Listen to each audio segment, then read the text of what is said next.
우리 하나님 말씀 너무 잘 아는 우리 창세기 3장 15절 우리 같이 보겠습니다.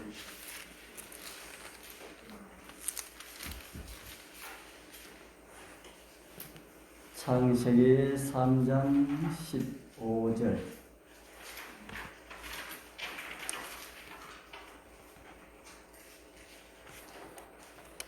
창세기 3장 15절 우리 같이 읽어보겠습니다. 내가 너로 여자와 원수가 되게 하고 너의 후손도 여자의 후손과 원수가 되게 하리니 여자의 후손은 내 머리를 상하게 할 것이요 너는 그의 발꿈치를 상하게 할 것이니라 하시고. 아멘.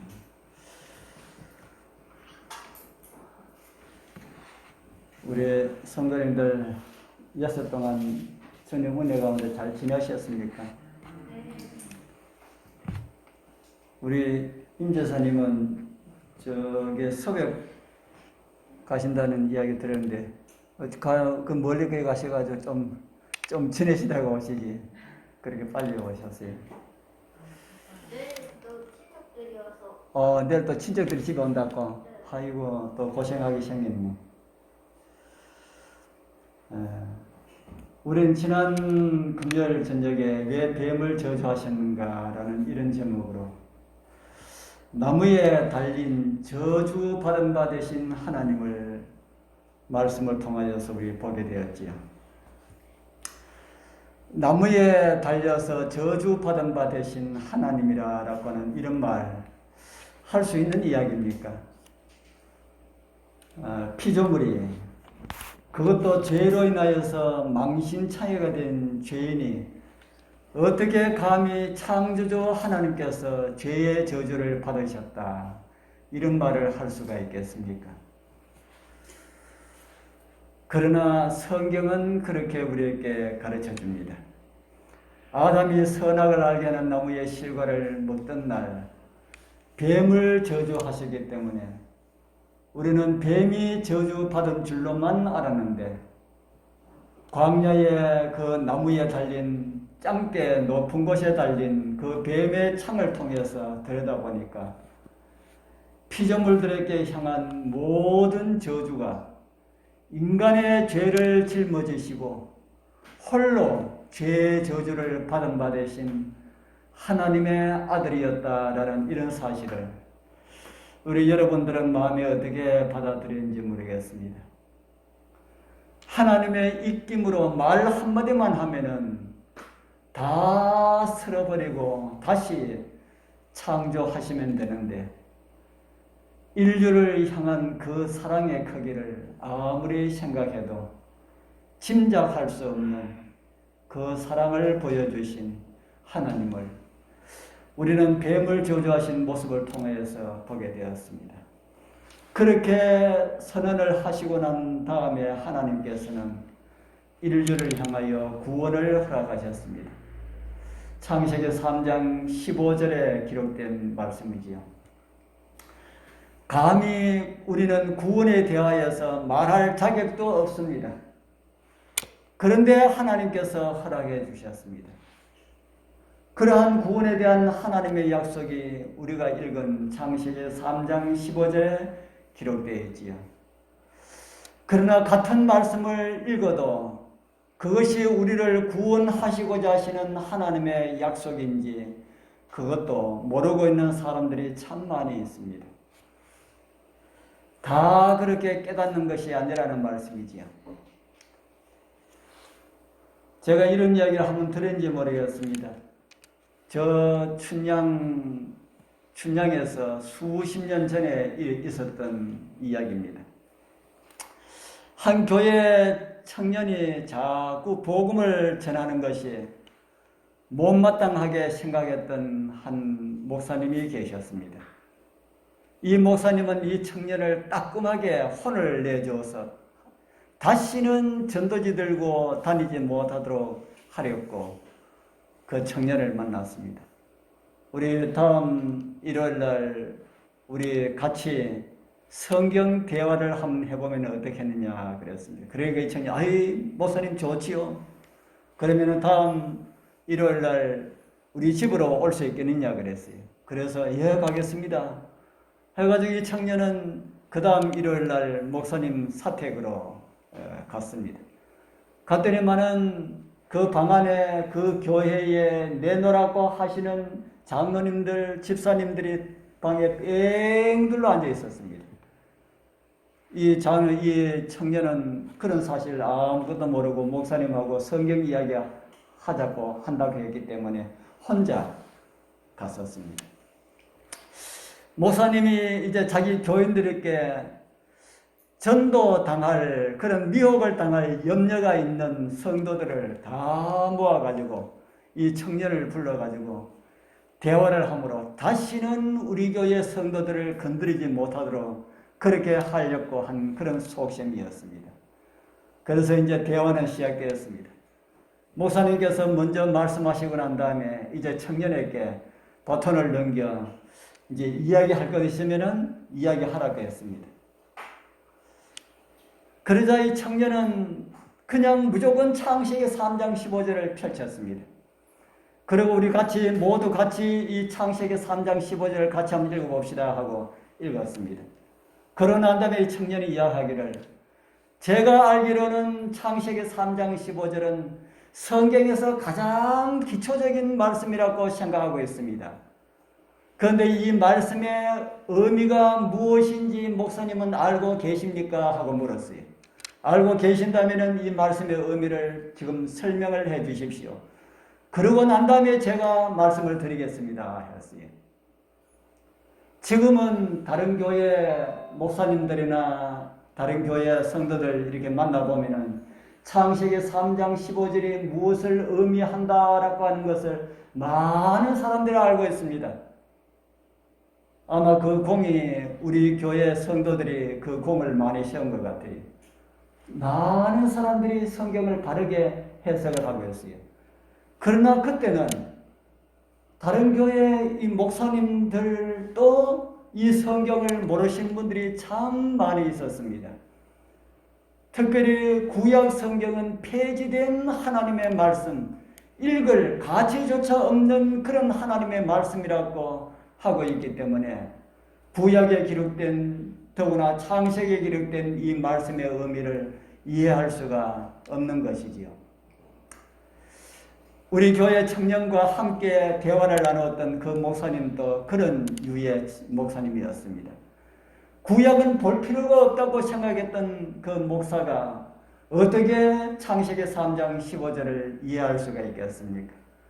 그래서 그날 목사님이 창세기 3장 15절이 무엇인지 대답을 하지 못했습니다. 자기 교회 성도들을 잔뜩 모아놔놓고 이 청년이 성경의 가장 기초가 된다고 하는 그 말씀의 의미를 이야기하라고 그러니까 그걸 이야기하지 못하니까 목사님은 어떻게 되겠습니까? 이 목사님은 한참 헤매다가 결국에는 대답을 하지 못하고 그렇게 헤어졌습니다. 저는 그 이야기를 듣고 뭐 그런 일이 있었겠다 하고 그냥 그렇게만 생각했었습니다. 그러고 난 다음에 지금부터 한 40년 정도 되었는지 모르겠습니다. 제가 20대 후반에 문서전도를 했습니다.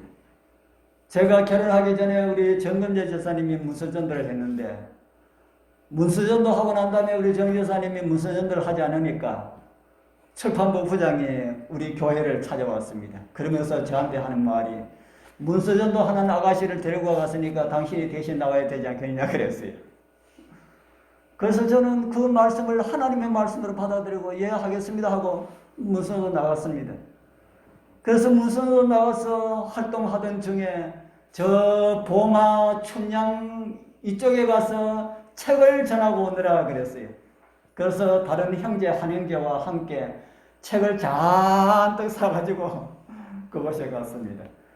그래서 봉화에 이제 이 가게마다 저는 가면은 꼭 교회는 다 춥니다. 교회, 절 이런 데를 우선으로 제가 합니다. 그래서 그 교회에 써가지고 교회에 들어갔습니다. 들어가서 거기에 담임 목사님하고 만나가지고 한참 이야기를 하는데 그 목사님이 이 이야기를 해요. 제가 조금 전에 이야기했던 그 이야기. 그 이야기를 하면서 자기가 그 당시에 그 목사였다고 이야기하면서 어떻게 당신네들은 어떻게 사람들 많은데 성경의 그 어려운 잘 이해되지 못하는 그런 내용을 딱 끄잡아내가지고 난처하게 그렇게 질문할 수가 있느냐고 하는 그 이야기를 제가 들었습니다. 제가 그 목사님한테 직접 제가 들었어요. 그래서 그냥 이리저리 이야기하다가 저희들 돌아왔습니다. 그리고 그 다음에 1년이 지나서 다시 춘향 봉화에 가라고 해가지고 이번에는 시조를 들고 갔습니다. 봉화에 가니까 그 목사님 생각이 났습니다. 이 목사님 어떻게 계실까 한번 가보자 하고 갔습니다. 갔더니만은 목사님 다른 분이 계셔요. 아니 먼저 목사님은 어디로 가셨습니까? 하니까 지난 주일에 연탄가스로 돌아가셨다 하는 이야기를 들었습니다. 참 복음을 이해할 수 있는 그런 기회가 있었지만은 그 마음을 열지 못하여서 복음을 알 수 있는 그런 기회를 저버리고 또 모르지 않습니까? 그때 우리가 책을 전했는지 안 전했는지 모르겠는데 그걸 보고 또 복음을 깨닫고 구원의 소망 가운데 잠들었는지 그거는 알지 못하지만은 하여간 그랬습니다. 그래서 저는 창세기 3장 15절을 읽을 때마다 그 목사님 생각이 납니다.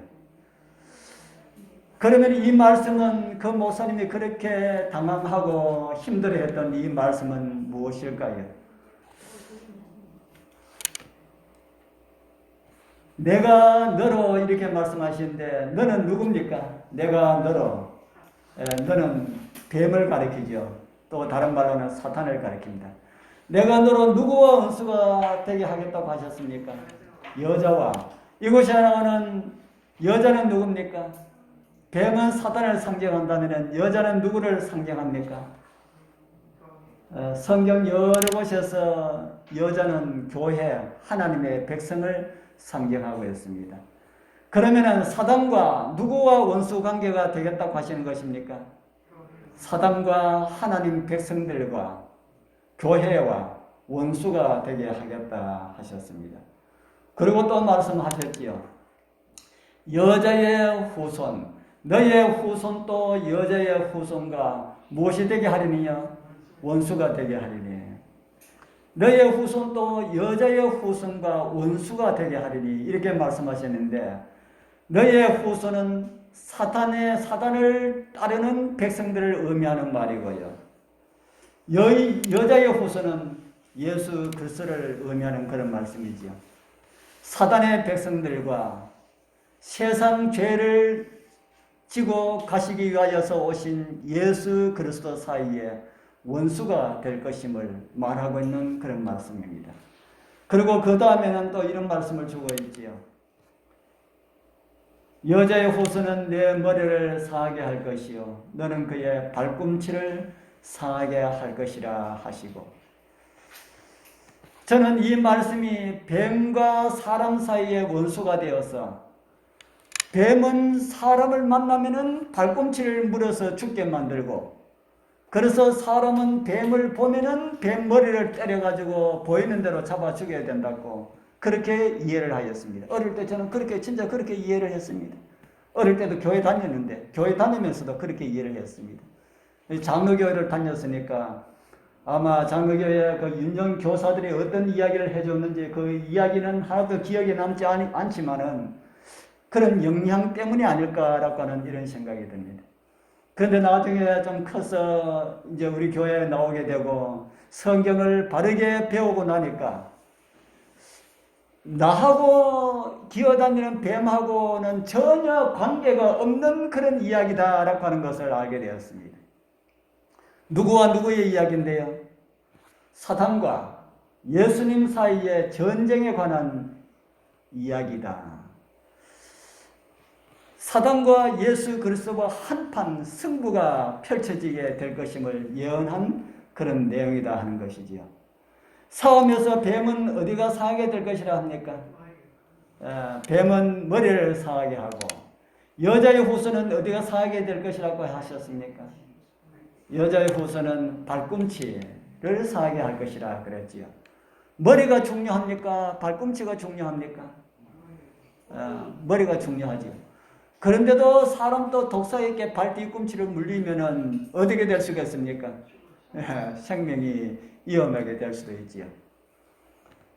그래서 어떤 다른 교회 목사님이 설교하면서 예수님하고 용하고 싸웠는데 예수님께서 용의 머리를 힘껏 밟으니까 용이 깜짝 놀라가지고 예수님의 발꿈치를 물었다라고 하는 이런 이야기를 들은 적이 있습니다.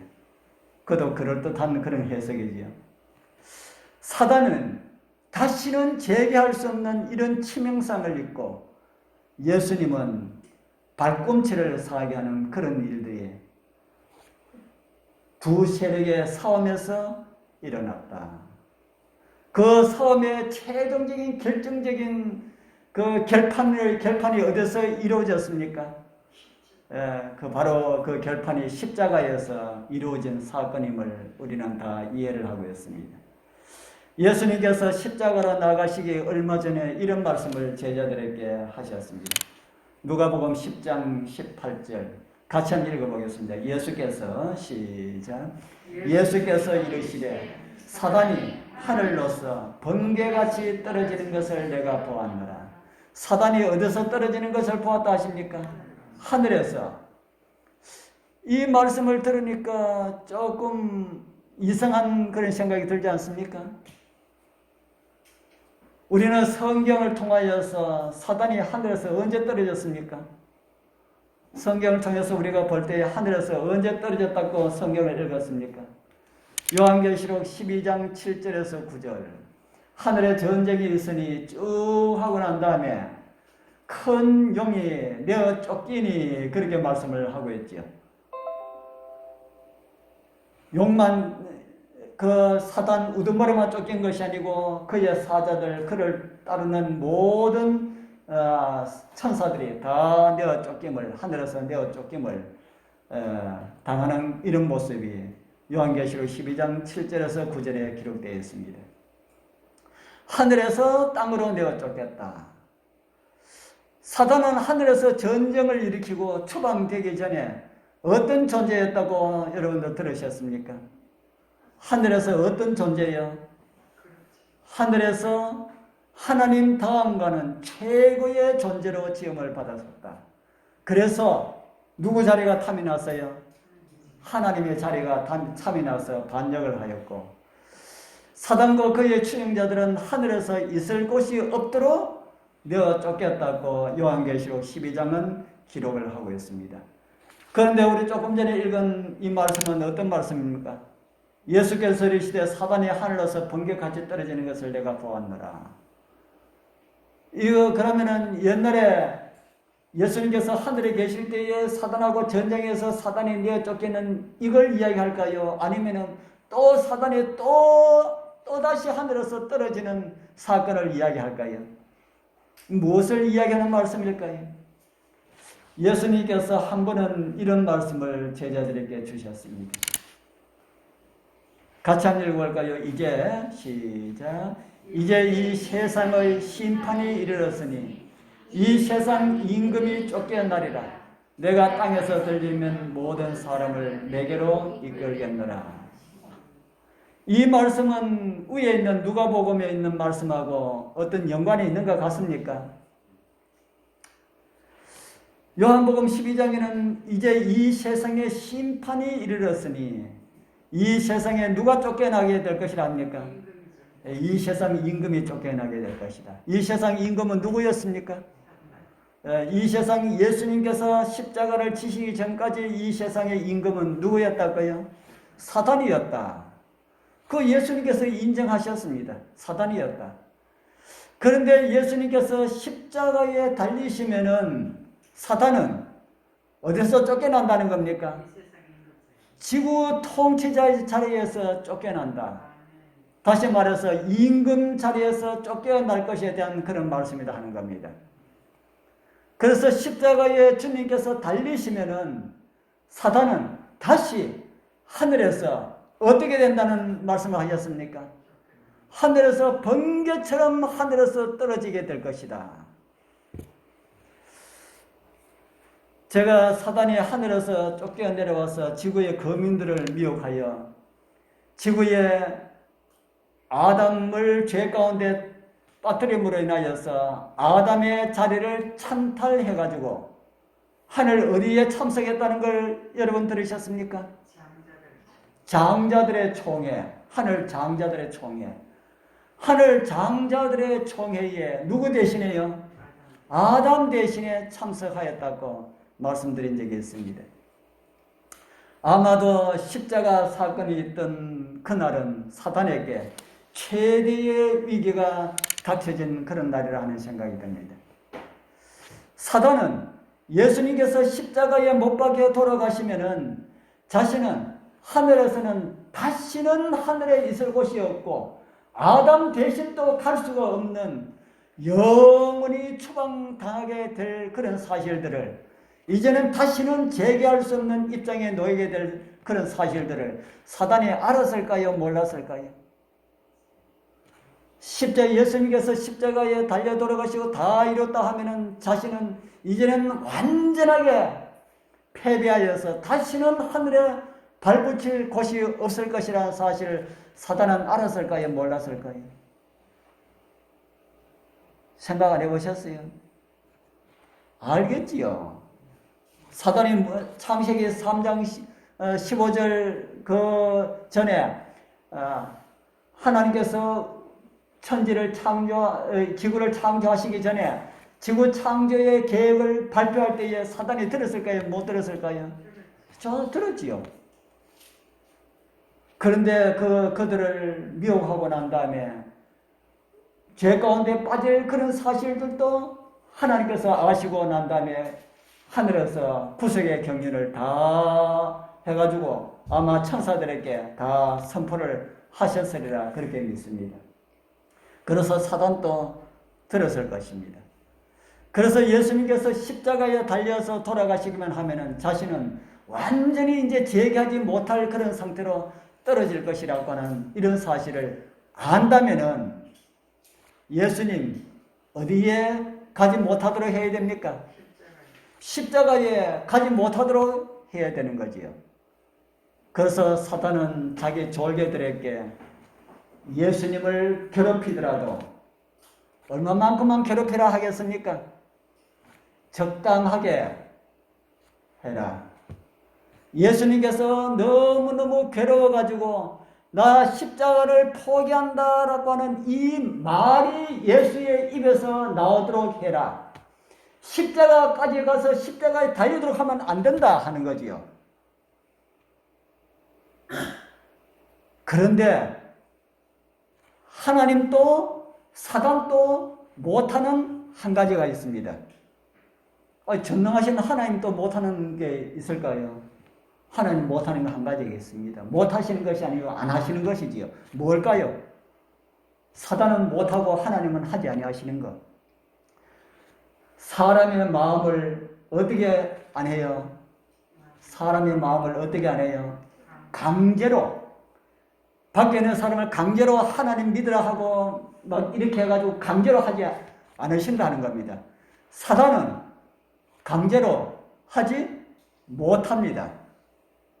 그래서 사람의 마음을 충동해가지고 예수님을 괴롭히고 이렇게 했는데 그 마음들이 악으로 치달았던 그 마음들을 너무 백성들의 마음에 악한 그 마음들을 줘가지고 예수를 십자가에 못 박도록 이렇게 하는 그 마음을 나중에는 그 마음을 돌이킬 수가 없었다는 겁니다. 사단이. 돌이킬 수가 없어가지고 예수님을 십자가에 못 박는데 사단은 보고만 있었다 하는 것이지요. 그래서 예수님께서 십자가에 달려 돌아가심으로 인하여서 사단은 다시는 재개할 수 없을 정도로 참패를 그곳에서 당하였습니다. 그런 사실들을 예수님께서 바라보시면서 사단이 번개같이 떨어지는 것을 보았다. 그렇게 말씀을 하셨습니다. 어쩌면은 예수님께서 십자가에 달려 돌아가시는 그날 하늘 우주 장자 총회가 열리고 있었던 날인지도 모릅니다. 그곳에 사단은 자기가 아담 대신 지구의 통치권자라고 아주 우쭐대면서 그곳에 참여하고 있었는지 모릅니다. 그런데 예수님께서 십자가상에서 다 이루었다 하고 고개를 숙이는 그 순간 사단은 온 우주에 살인자라고 하는 이런 낙인이 찍혔고 온 우주에서 그대로 땅으로 떨어지는 그런 일을 당하게 되었다 하는 것이죠. 그러고 난 다음에 바로 이 말씀을 이어서 누가복음 10장 19절에는 이런 말씀을 우리에게 주고 있습니다. 내가 너희에게 뱀과 정갈을 밟으며 원수의 모든 능력을 제어할 권세를 주었으니 너희를 뭐 할 자가 없다 그럽니까? 너희를 해할 자가 결단코 없으리라. 어린아이들이 독사를 밟으면 독사가 죽을까요? 아이들이 다칠까요? 어린아이들이 이제 아장아장 걷는 아이들이 독사 진행하는 독사를 밟으면 독사가 죽지 아니하고 아이들이 다치게 됩니다. 그런데 어른이 막대기를 가지고 독사 머리를 쳐가지고 다 죽인 다음에 그 아이가 독사를 밟으면 어떨까요? 그때는 독사를 밟아도 괜찮지요. 누가복음 10장 19절의 말씀이 바로 그런 말씀입니다. 어떤 말씀이냐? 사단은 누구에 의하여서요? 예수님에 의하여서 머리가 상하여 뭐가 되었습니까? 이미 죽은 자와 같이 되었다. 그렇기 때문에 너희들도 뭐를 무서워하지 말랄까요? 사단의 권세를 무서워하지 말라. 우리 사랑하는 성도님들, 사단은 우리보다 약할까요? 강할까요? 훨씬 강합니다. 어린아이가 독사가 지나가는데 그게 밟으면 안 되는 것처럼 우리는 사단보다 훨씬 약합니다. 그러나 기억할 것은 이미 예수 그리스도에 의하여서 머리가 상하여 죽게 된 존재라는 사실을 잊지 마시기를 바랍니다. 사단이 우리를 미혹하여 넘어뜨리려 할 때마다 사단은 이미 패배한 원수라는 사실을 잊지 마시기를 바랍니다. 자신의 위기에서 사단도 힘껏 예수님의 발꿈치를 물었습니다. 그래서 예수님도 어떻게 되셨습니까? 그래서 예수님도 죽으셨지요. 사망의 세력을 잡은 자 사탄은 예수님께서 다시 사실 것을 알았지만은 영원히 예수님을 무덤 속에 가두어 두렸고 그는 하였습니다. 그래서 사람들을 통하여서 이런 일을 하게 합니다. 마태복음 27장 66절 저희가 파수꾼과 함께 가서 돌을 인봉하고 무덤을 굳게 하느라. 이건 무슨 말씀입니까? 예수님을 무덤에 넣고 무덤 돌을 가지고 막고 인봉했다라는 말이 무슨 말일까요? 가에 전부 다 편지 봉투에다 편지를 넣고 풀로 붙여가지고 보냅니까? 그냥 보냅니까? 그냥 풀로 안 붙인 거는 이거는 아무나 봐도 괜찮습니다라고 법적으로 그렇답니다. 그래서 풀로 안 붙인 거는 다른 사람이 봐도 법에 안 걸린답니다. 그런데 풀로 붙인 거는 보면은 안 된다는 거예요. 그래서 이 무덤을 가로 뺑 돌아가면서 다 봉했다는 겁니다. 뭐 풀로 붙이든지 뭐로 붙이든지 다 붙이고 난 다음에 뭐를 찍어놨어요? 빌라도의 도장을 빵빵 찍어놨습니다. 그러면은 이건 무슨 말입니까? 빌라도의 허락 없이는 아무도 이 돌문을 열 수가 없다 하는 겁니다. 그런데 그 돌문을 누가 열었습니까? 그 돌문을 누가 열었습니까? 마태복음 28장 1절에서 2절 같이 한번 읽어보겠습니다. 안식일이 시작. 안식일이 다하여 가고 안식 후 첫날이 되려는 미명에 막달라 마리아와 다른 마리아가 무덤을 버렸고 왔더니 큰 지진이 나며 주의 천사가 하늘로서 내려와 돌을 굴러내고 누가 돌을 굴러내었어요? 예수님 십자가까지 따라왔던 이 여인들은 무덤 문을 인봉한 것도 모르고 우리가 어떻게 이 돌문을 열 수가 있을까 염려하면서 그 전날에 예수님 시체에 발라드리려고 준비한 향유를 그때 사용하지 못해서 이제라도 늦게라도 가서 예수님 몸에 발라드리자 하고 오지만은 그 돌문을 누가 어떻게 굴러낼 수 있을까? 우리 힘으로는 안 되는데 어떻게 할 수 있을까? 그 걱정하면서 왔습니다. 아마 인봉했다는 이 사실을 알았으면 오는 것도 엄두를 내지 못했을 텐데 그것은 아마 몰랐는 모양입니다. 그런데 오니까 와서 무엇을 보게 되었습니까?